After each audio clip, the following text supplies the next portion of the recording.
अन्तर मनका भावहरूको बन्न खोज्दै मलम समावेशी आवाज हो यो संघर्षमा कलम भन्ने उद्घोषका साथ नेपाली वाङ्मयको श्रीवृद्धिमा निरन्तर सृजनशील स्रष्टाहरूलाई साधकहरूलाई मञ्च प्रदान गर्दै आएको स्रष्टाहरूका सिर्जनालाई सम्मान गर्दै आएको संघर्षमा कलमको यो अनलाइन संस्करणको कार्यक्रम सरजामको दोस्रो श्रृङ्खलामा हामीहरू पुनः उपस्थित भएका छौँ।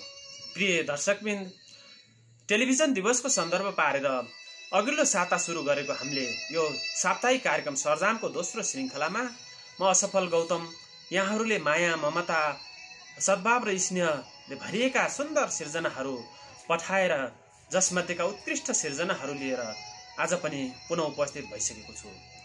श्रोताबिन र दर्शकवृन्द, जसले हामीलाई पहिलो पटक हेर्दै हुनुहुन्छ भनेदेखि हाम्रो च्यानललाई लाइक, कमेन्ट, सब्सक्राइब र सेयर गरेर साथ सहयोग सुझाव र सल्लाह दिनुहुनेछ भन्ने अपेक्षा राखेका छौँ र हाम्रो यो कार्यक्रम कस्तो लागेको छ कमेन्ट बक्समा कमेन्ट पनि गर्नुहुनेछ भनेर हामी आशावादी छौँ। प्रिय श्रोता दर्शकबिन, हामीहरूले तपाईहरूले नै पठाउनु भएका सिर्जनाहरूका मध्येबाट उत्कृष्ट केही सिर्जनाहरू आजको यस श्रृङ्खलामा पनि छनौट गरेका छौँ। घरदेश र परदेशमा रहेका विभिन्न स्रष्टाहरूले पठाएका सिर्जना नै आज सरजाम बनेका छन् र यतिखेर म सुरेश कुमार पाण्डे जो दाङ घोराई 18 का स्रष्टा हुनुहुन्छ, अहिले उहाँ परदेशमा हुनुहुन्छ, भारतमा कार्यरत हुनुहुन्छ र उहाँको यो एउटा सुन्दरतम गजल म यहाँहरूलाई हाम्रा दर्शकहरूलाई सुनाउन गइरहेको छु। गरिबको भागमा सुख त पर्खाल भयो, जीवनमा आँसु पसिनाकै फेवाताल भयो। गरिबको भागमा सुख त पर्खाल भयो, जीवनमा आँसु पसिनाकै फेवाताल भयो। वर्षभरि मजदुर गर्छ गरिब किसानहरूले, वर्षभरि मजदुरी गर्छन् गरिब किसानहरूले, उसको घरमा सधैँभरि नै अनिकाल भयो। गरिबको भागमा सुख त पर्खाल भयो, हामी खाडीबाट रेमिट्यान्स पठाए पनि, हामीले खाडीबाट रेमिट्यान्स पठाए पनि हाम्रो देश त झन कंगाल भयो। गरिबको भागमा सुख त पर्खाल भयो, होनहार युवाको लास फर्किन्छ देशभित्र, होनहार युवाको लास फर्किन्छ देशभित्र, उनको दर्बिलो छाती दुश्मनको ढाल भयो। गरिबको भागमा सुख त पर्खाल भयो, मन बुझाउन भन्छन् भाग्यमा यस्तै रहेछ, मन बुझाउन भन्छन् भाग्यमा यस्तै रहेछ, वास्तवमा भन्दा गरिबीले हालत बुरा हाल भयो। गरिबको भागमा सुख त पर्खाल भयो, पढ्ने लेख्ने बेलामा बाल मजदुर बनेपछि, पढ्ने लेख्ने बेलामा बाल मजदुर बनेपछि उसको हातमा बन्दुकको त्यो नाल भयो। गरिबको भागमा त सुख पर्खाल भयो। अन्तिम शेर छ, सपना देख्छौ क्रान्तिकारी लागत खुबै छ, सपना देख्छौ क्रान्तिकारी लागत खुबै छ, अवसरवादीले गर्दा झनै जन्जाल भयो। गरिबको भागमा सुख त पर्खाल भयो। अवश्य पनि हो, गरिबहरू झन गरिब भइरहेका छन्, उनीहरूको जीवनमा सुख पर्खाल भएको छ।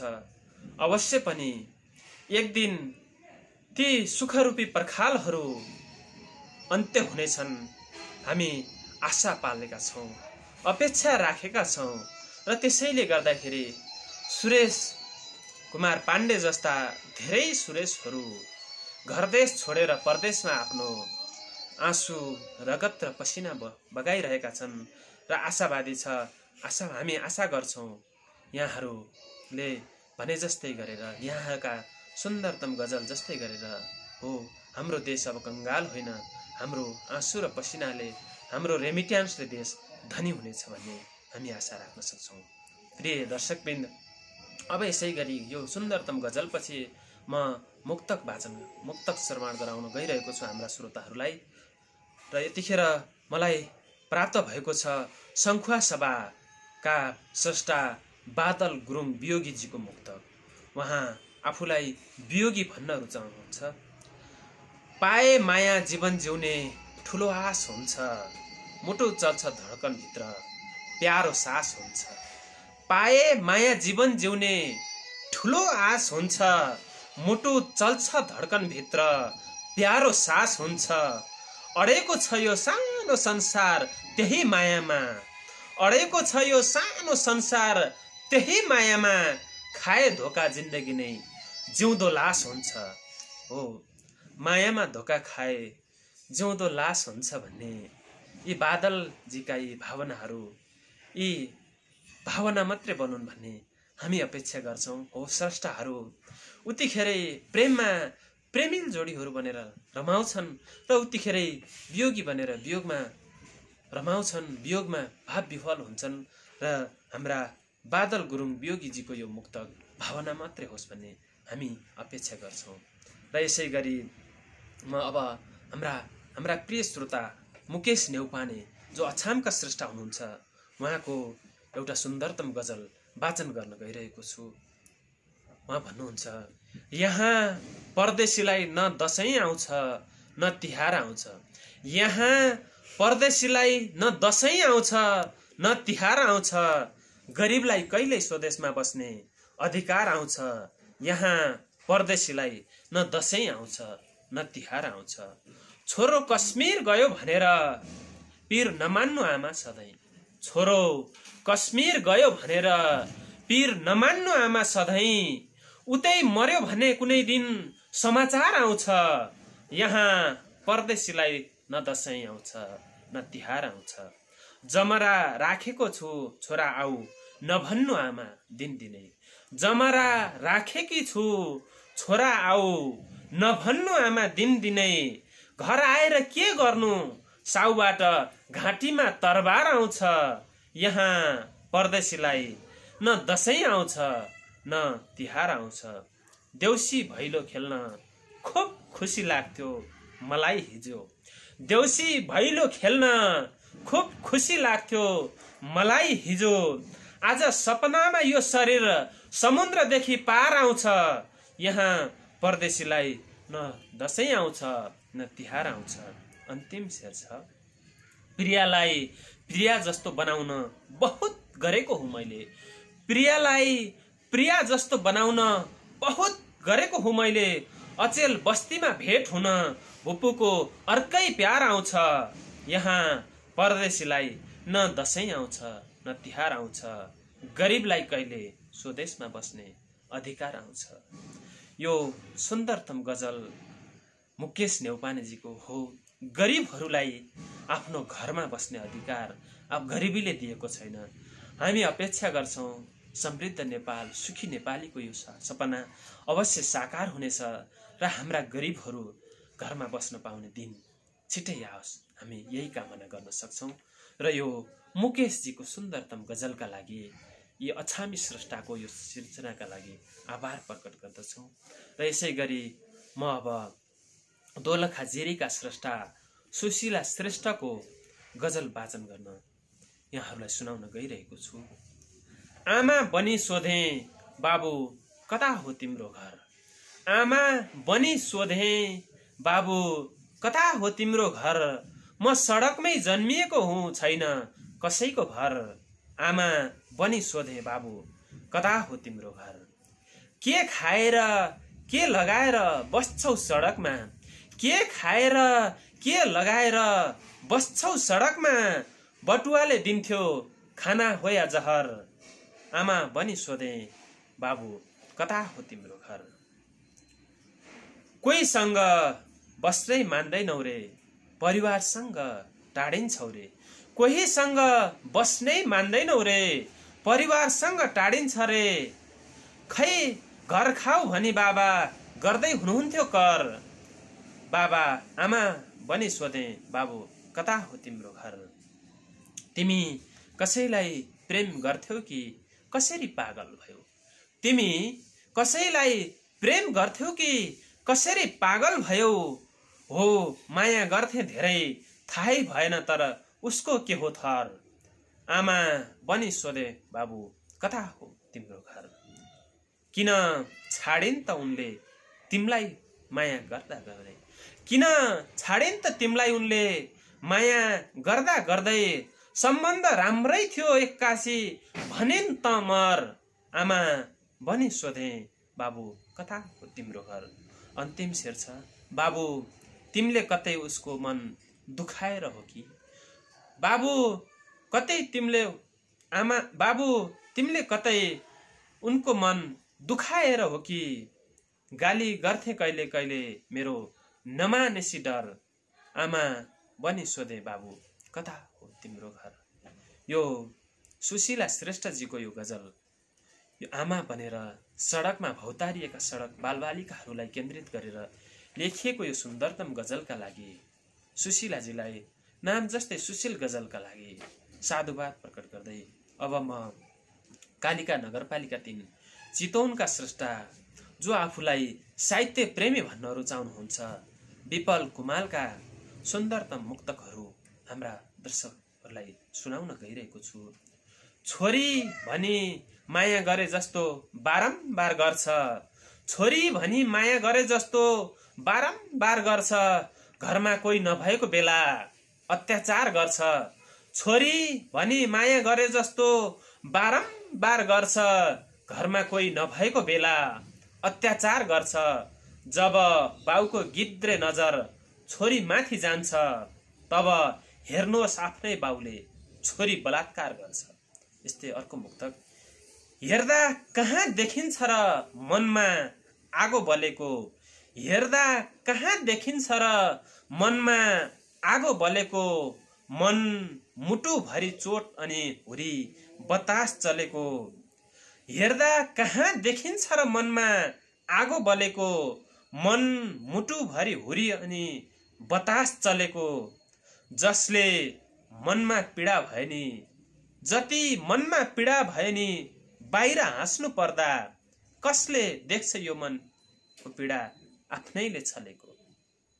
अर्को मुक्तक जल्छ छाती पोल्छ भत भती जल्छ छाती पोल्छ भत भती बढ्छ बेगले धड्कनको गति जटिल रोगहरूको उपचार सम्भव भए देशमा यो प्रेम रोगको पनि बनिदिए ओखती। यसै गरी अर्को मुक्तक दुखै दुखको झमेला देखाउँदै भन्नुहुन्छ आमा आँसुले भिजेको परेला देखाउँदै भन्नुहुन्छ आमा दुखै दुखको झमेला देखाउँदै भन्नुहुन्छ आमा आँसुले भिजेको परेला देखाउँदै भन्नुहुन्छ आमा धेरै धन कमाउन भनी परदेश गएको छोरो ठेलै ठेलाको हत्केला देखाउँदै भन्नुहुन्छ आमा।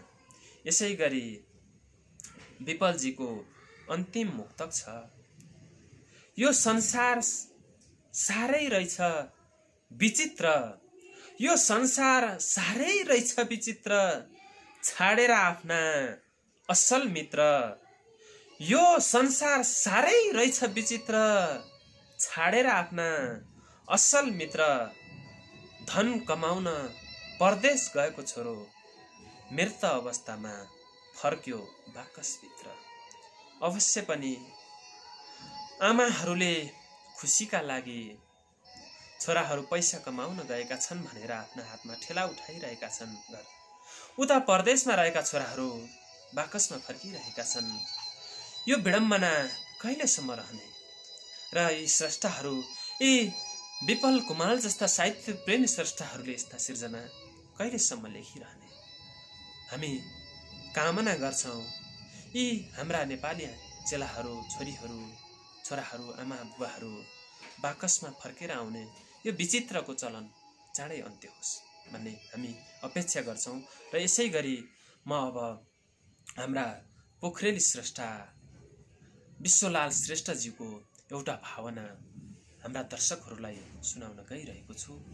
उहाँ तिम्रा नयन शीर्षकमा लेख्नुहुन्छ चल अचल जे छ मेरो तिम्रै निम्ति समर्पण चल अचल जे छ मेरो तिम्रै निम्ति समर्पण बदलामा एकै नजर हेर्न पाऊँ तिम्रा नयन चल अचल जे छ मेरा तिम्रै निम्ति समर्पण सुन्दर ती आँखी भौँ झनै सुन्दर परेलिनी, त्यो भन्दा नि झनै सुन्दर लुकी हेर्ने तिम्रा नयन।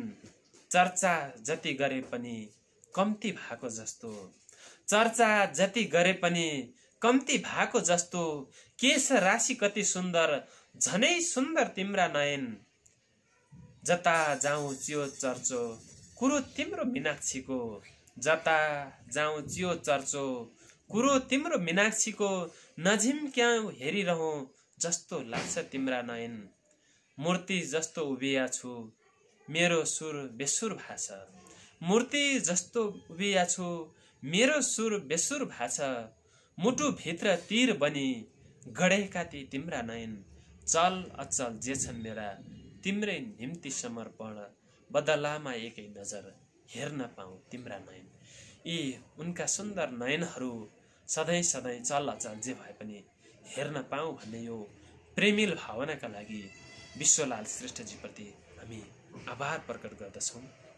र यसै गरी म अब हाम्रा बर्दियाका मधुवन नगरपालिका 4 बर्दियाका स्रष्टा हृदेश बमको एउटा कविता हाम्रा दर्शकहरूलाई सुनाउन गइरहेको छु। उहाँ श्याम दाजु शीर्षकमा आफ्नो कविता लेख्नुहुन्छ। उहाँको कविताको शीर्षक छ श्याम दाजु। यसरी माथमा हात राखेर किन आँसुको बर्सात बगाउनुहुन्छ श्याम दाजु। यसरी माथमा हात राखेर आँसुको बर्सात किन बगाउनुहुन्छ श्याम दाजु। बर्सात त केही समयका लागि मात्रै हो। बालुवाले भरेको छ बगर खेतका आलीहरू, बालुवाले भरेको छ बगर खेतका आलीहरू। ढुङ्गा त्यत्तिकै आएर अडिएका छन् बगर खेतका कान्लाहरूमा। श्याम दाजु किन हरेक दिन निहाल्नुहुन्छ गैरी गाउँको दुश्मन खोलाले। पुरेको माटोसँग किन आक्रोश पोख्नुहुन्छ गैरी गाउँका दुश्मन ढुङ्गाहरूलाई र बालुवाहरूलाई। भलै हेर्नुहोस् न तपाईका खेतका छेपाराहरूले एउटा रङ्गमञ्चको आविष्कार गरेका छन्। हेर्नुहोस् न तपाईका खेतका छेपाराहरूले एउटा रङ्गमञ्चको आविष्कार गरेका छन्। पत्थरको रङ अनुसारको रङ फेरिरहेका छन्। तपाईले पनि रङ फेर्नुहोस् अनुहारमा। बेसहारा छेपाराहरूले त बस्ती बसाएका छन् यो माटोमा। श्याम दाई राजधानीमा त हरेक वर्ष बर्सात आइरहन्छ। श्याम दाई राजधानीमा त हरेक वर्ष बर्सात आइरहन्छ अनि बगाइरहन्छ गरिबका भोका पेटहरूलाई। बगाइरहन्छ गरिबका भोका पेटहरूलाई अनि गरिबका हड्डीहरूलाई पशुपतिमा छापिदिन्छ। बेरोजगारका गर्दनहरूलाई कश्मीरमा धकेलिदिन्छ। राजधानीमा बर्सात आउनु त श्याम दाजु बहार आउनु हो, पर्व आउनु हो, उत्सव आउनु हो।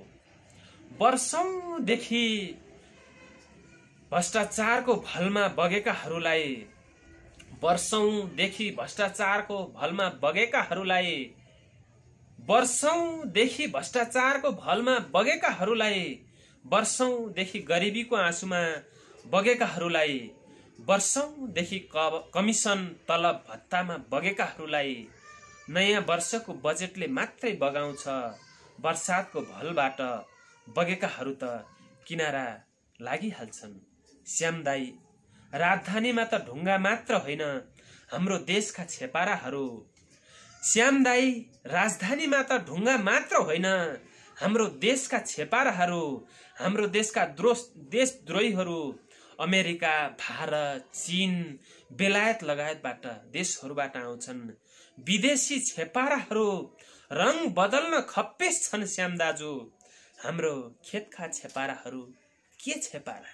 श्याम दाजु हाम्रा खेतका छेपाराहरू के छेपारा।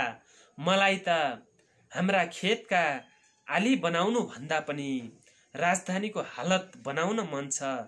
श्याम दाई यो खोलीको किनारमा पत्थर लगाउनु भन्दा पनि हिमालका डिल र तराईका फाँटमा काँडे तार लगाउन मन छ। आलीका पत्थर फोडेर खेतका छेपारा जंगल पठाउनु भन्दा पनि राजधानीका विदेशी महल फोरेर विदेशी छेपाराहरू विदेशतिरै पठाउन मन छ। अनि रोप्न मन छ आशाको एउटा बिरुवा, रोप्न मन छ एउटा आशाको बिरुवा र बसाल्न मन छ यही छहारीमा वर्षौंदेखि खाडीमा थाकेका लाखौं मेरा दाजुभाइहरूलाई।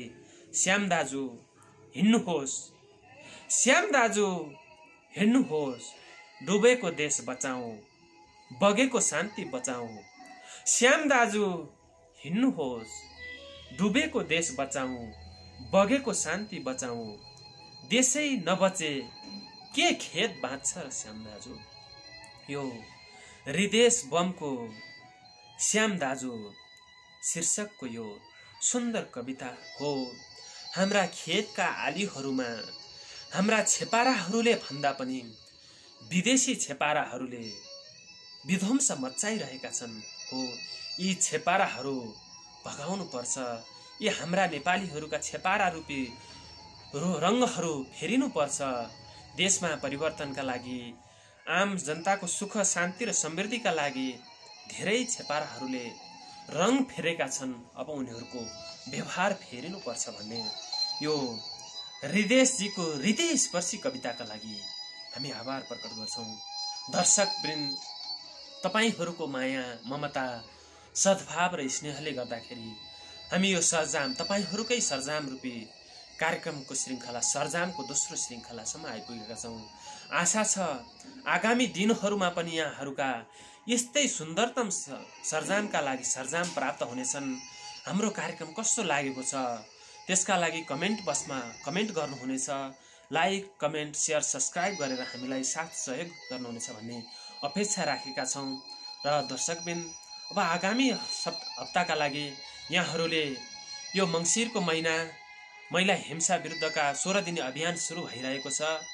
डिसेम्बर 10 मानवाधिकार दिवस रहेको छ। डिसेम्बर 3 अपाङ्ग दिवस रहेको छ। र यसैले गर्दा यी दिवसहरूलाई केन्द्रित गरेर हामीले अबको श्रृङ्खला अधिकार मैत्री मुक्तकको कार्यक्रम राख्नेछौँ।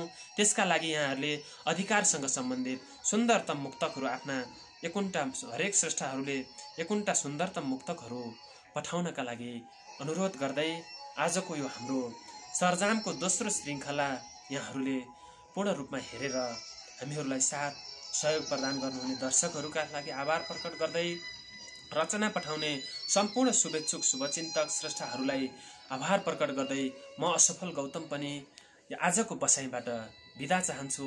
शुभ दिन।